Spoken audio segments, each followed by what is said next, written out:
Hello, my name is Laurel Papworth, and today we're going to look at ChatGPT and fake news and fake information and how we can counter that with an AI that is looking for the fake articles or the AI articles. I don't know that we can call them fake anymore, but there we go.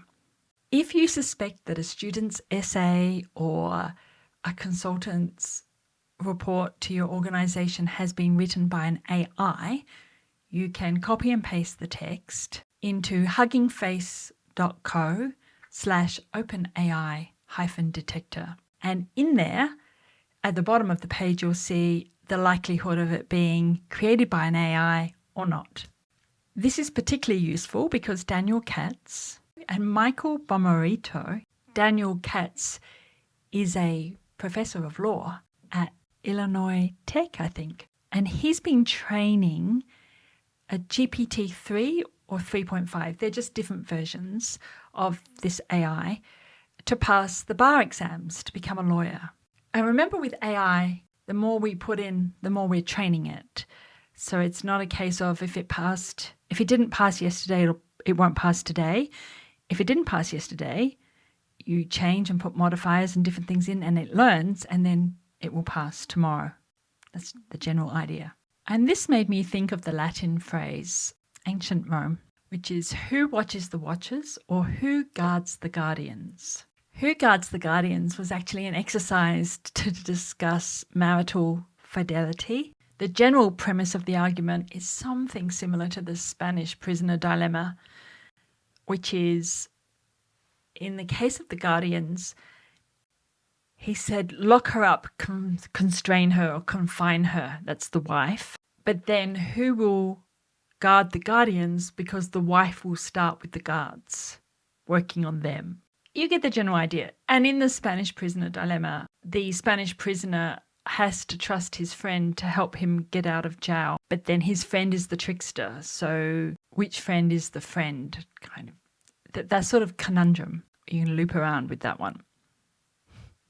So with AI, the more we train, for instance, ChatGPT, the more we have to train Roberta, the detector as well.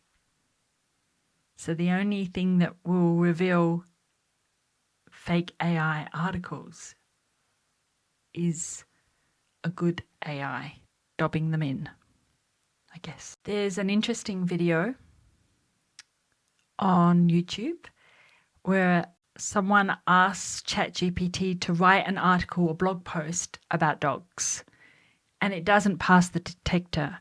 And the reason you want to do this is because Google evaluates the data set, and the likelihood of an article being written by AI marks it as spam if it thinks it is AI and downgrades it in SEO.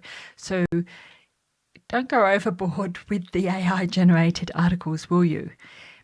Anyway, the dog article doesn't pass, and she tries various modifiers and gets to the point where she asks the AI to write an article, a blog post about dogs in the voice of a 24-year-old, and that one swings it all the way back again to a very high likelihood of it being an original article. Again, the AI is going to learn, just like the SEO AI algorithms are learning all the time. It's an interesting example. If you can beat the rules today, you may not be able to tomorrow. Keep coming back, though, to this, who's watching the watchers? And somebody did a test. I think it was Shell Israel. Shell, if it was you, shout out to you. I will check and see if it was you. And he asked ChatGPT to write an article about a couple going on a cruise ship. And I think the second modifier was the couple go on a cruise ship and they have an argument. And then the third modifier, a couple go on a cruise ship, they get into an argument and violence ensues. I'm assuming it's to see if ChatGPT can write a murder mystery. Maybe the next Knives Out Glass Onion will come from ChatGPT. The AI said, I'm not allowed to write about violent things. So it blocked the request completely, which is a little ham-fisted because it now means that any counsellor, any organisation trying to put together documentation about domestic violence won't be able to use this AI tool and will gradually be left behind in a digital divide as checks and balances come into play. Again, who's making the laws? These are social constructs. These are paradigms that we create, and the AI is learning from us. It's learning from us about violence. It's learning from us about appropriate responses. It's learning from us. I think that Roberta, which is the output detector model that belongs to OpenAI, who has ChatGPT, is also used in assessing comments. So it's helpful to see if a comment is spam or threatening violence or something like that. And that's why you see, I saw literally yesterday, somebody left a comment for me on Instagram, which was, oh, you evil woman, because I said I left the top off the toothpaste. Yes, I know. I won't do it anymore. And the algorithm, the AI that's sitting behind Instagram's algorithm, deemed that as a threat and violence and hid the comment. So it's always worth digging into things.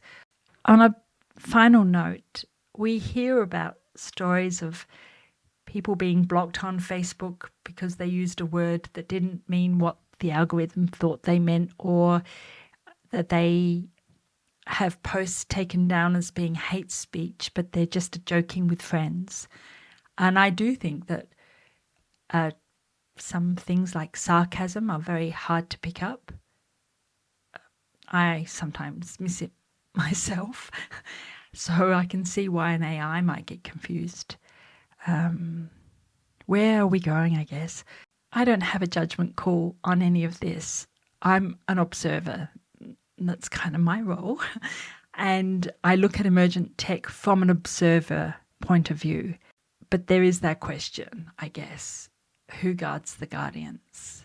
Thank you for being with me today. My name's Laurel Papworth. You can follow me on my socials and catch up on other videos and conferences and workshops that I'm running.